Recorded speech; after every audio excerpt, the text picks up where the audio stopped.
and she made a McDonald's Fakeaway. Now I love a sausage and egg McMuffin, so I just thought that is a piece of me, I'm gonna have a go. So I'm gonna show you me, this is gonna be my first attempt at making it, so keep your fingers crossed for me. If you like this kind of content, then please subscribe to my channel, give me a little cheeky thumbs up, and let me show you what ingredients I need to make this. P.S. I put a little bit of makeup on so I don't scare children and animals, but yes, it is the 23rd of January. Yes, I am still wearing Christmas pajamas. Can't let it go. This breakfast should be sin-free. However, Tesco's, I ordered the 5% pork mince and they picked me the wrong pork mince, so they got me the 12%, so I'm going to have to sin that. So I've just been on the Slimming World app and this is 3.5 sins per 100 grams. I'm going to have to do some maths. This is a 500 gram pack, but obviously I'm only going to be having one patty out of it. I'll tell you what I do is at the end I'll stick the sins of it on this screen once I've worked out how many kind of meatballs of pork I'm going to get out of it, and then I'm not very good at maths, times 3.5 by 5 and divided it by whatever I've got. Gosh, why couldn't they just give me the right thing? That would be so much easier. I'm going to have it with some 50% ketchup, less sugar ketchup. That's half a sin for 1 tablespoon. I got these beef-free English muffins that I showed you in my shopping haul yesterday. I might link that for you if I remember, really. These are free. I've got some reduced fat cheese slices. These are your healthy extra A, half of your healthy extra A. I think 3 of those are your healthy extra A. I've got some salt and pepper. I've got an egg to make the egg part. And then into the pork mince, I'm going to put some onion some onion granules, some oregano, some sage, and some garlic granules. And just to prove to you that I'm taking this really seriously, I have also purchased a hamburger press to make my patties. I've bought some little paper things that you put between your hamburgers so they don't stick together when you freeze them. And I've also bought some of those egg ring things that make McDonald's shaped eggs. I'm telling you guys, this better work. I'm going to pop you down now. I've got my new tripod, so I'll get you set up so you can see what I'm doing, and let's get going. Sorry, the washing machine's still going. Oh, I wonder where that egg's going. I think today might be the day that I'll film a what I eat in the day. I haven't done one of these before, so, oh, I can hear the washing machine. So I thought I'd give it a go. Also, I just wanted to show you my cup.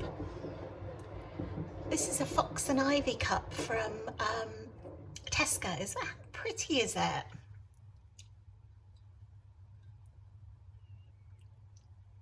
It's beautiful, isn't it? Just wanted to share that with you.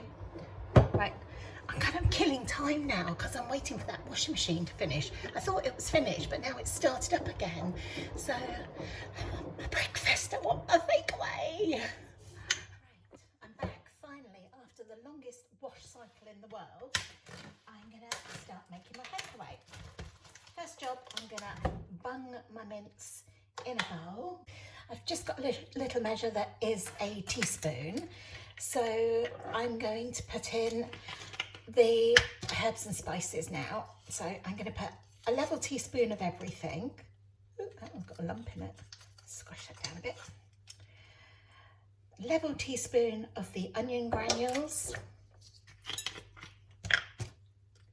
Oh, that one won't fit in there. I'm going to have to do some tipping. Of the oregano.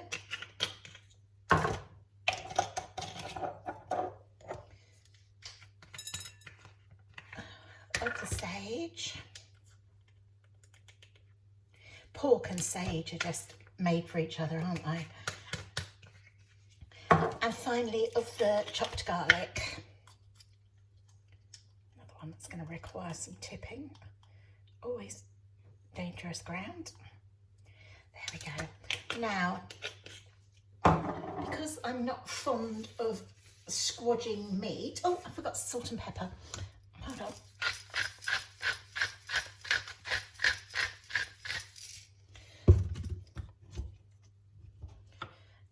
So that's some salt and some black pepper going in.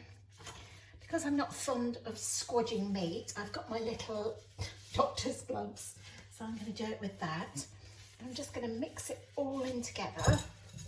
Make sure that, oh, sorry if you can hear that jingling noise, it's my bracelet on the edge of the bowl. I appreciate that. Might be a little bit annoying. Let's see if I can tuck it in. There we go.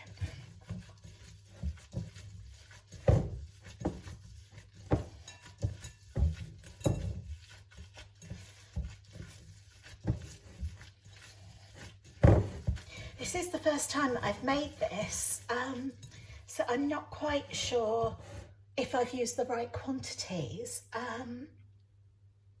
Yeah, I'm sure that'll be fine. I don't want to overdo it. Gosh, did you watch my my soup recipe where I put too much cayenne pepper in? We don't want another incident of that. So that is all squodged in now. And what I'm going to do is I'm going to kind of squidge it together. I'm thinking how the best way to do this. Shall I just guess it, or shall I chop it and weigh it? I think I'm going to weigh it. I know this might appear quite anal, but scales. Obviously, because I'm on Slimming World, I need to keep a track of my sins.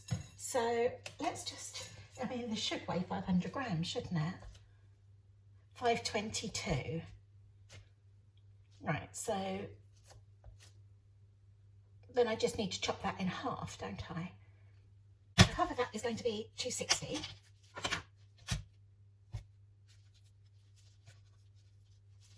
And make sure that one's 260. Right. And then I'm going to chop it in half again. So 260 plus 130. That's perfect.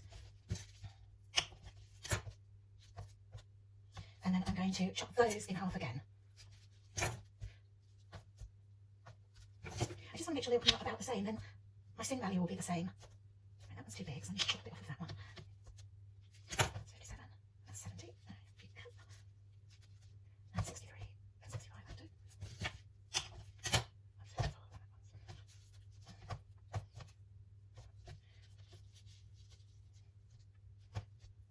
Perfect. So I've made these into 8 patties. I'm just going to make them into a little ball shape. I've never used this thing before. Let's see how we do it. You just put it in and squash it down. Right, so you just put the little plate in the base. Put your little dollop of patty on it. I don't know if I'm supposed to squash it out a bit. Let's try. And then just squash it down with the lid.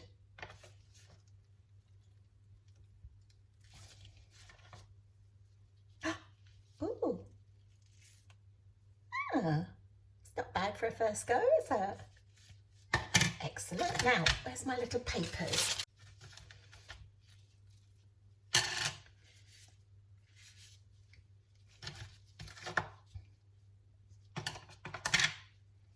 Oh, he dropped it. That would not be funny. Right, I'm going to squash them out a little bit.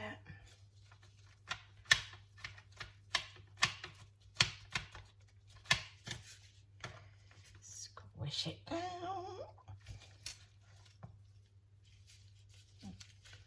That one's got more out that side. Let me see if I can chop that off.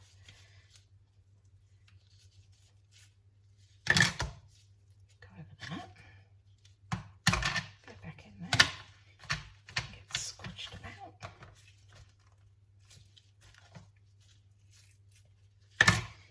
Yay!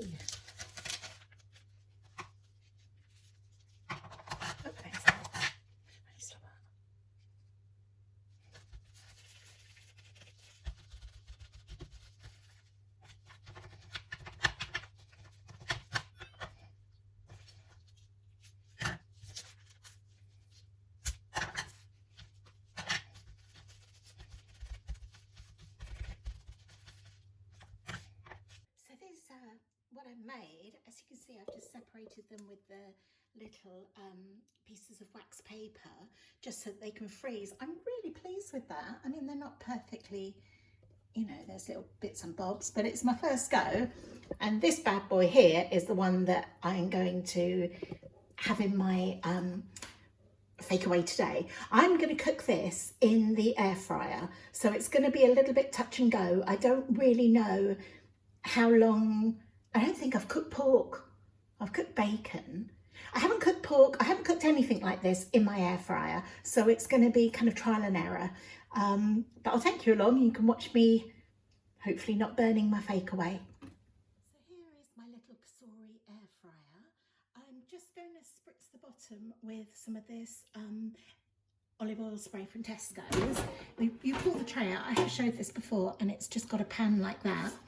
The pan actually comes apart, so it's really easy to wash, and any kind of fat drips into the bottom.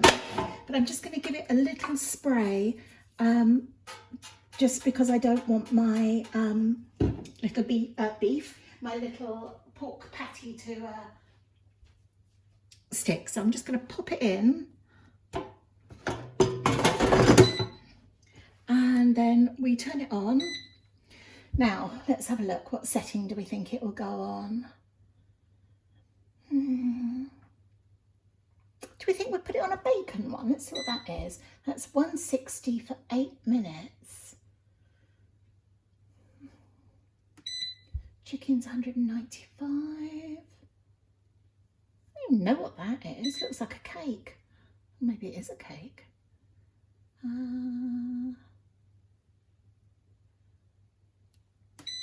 Oh no, I don't want 205.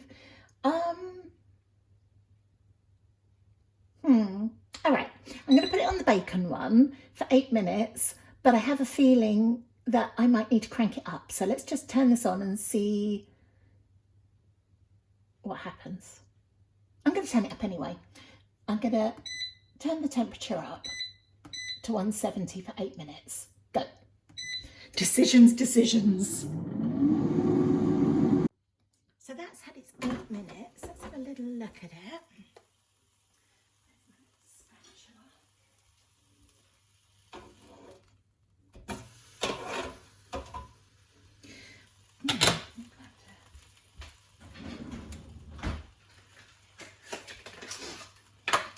Let's meat thermometer it, shall we?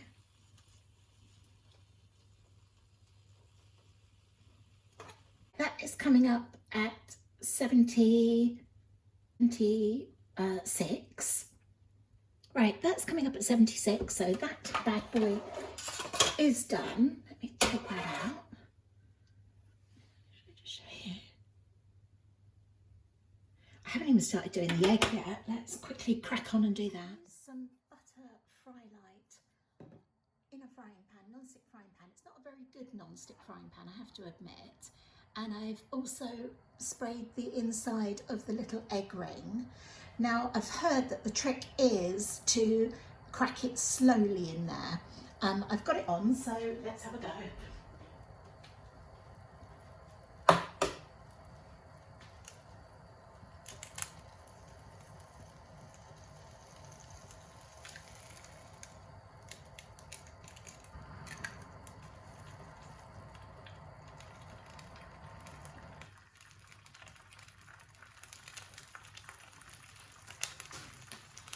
As you can see, it is seeping out a little bit. Let me try and push it down until it sets.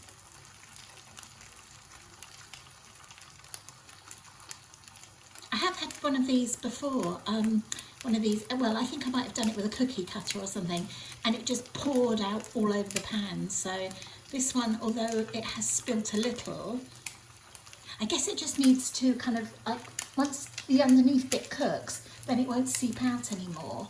But that seems to have spilt a little bit, but not too bad. I'm just going to turn it down a tad because I don't want it to burn on the bottom. And I suppose I should get my muffin toasting as well. When I got it out of the bun, one of them was broken, so that's the one I'm going to use today. I was disappointed in that.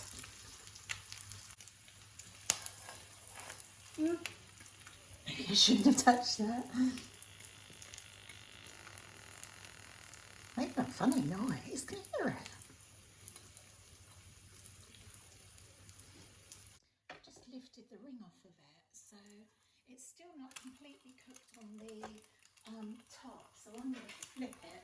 This could all go horribly wrong. I'm going to actually turn the heat off. Oh, I'm scared. Where's the scissors?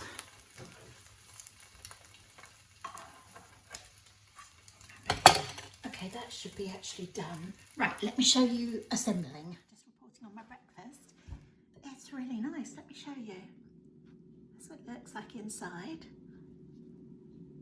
Obviously, it doesn't taste exactly like a McDonald's sausage and egg McMuffin because they're full of fat and sugar and other yummy things like that. But for a slimming world, and you know, for something that should be, because of the mince, it's not for me, but it should be sin-free. It's a nice breakfast. It really is. I mean, if I'd have thought about it, I would have even maybe had a hash brown on the side for 2 sins, I think they are. But I was just wanting to get this done. But I'm going to go and finish off and enjoy it. It was a win. I'm definitely going to make them again and add it into part of my weekend breakfast. So I like to have a special breakfast at the weekend. Take care. Bye.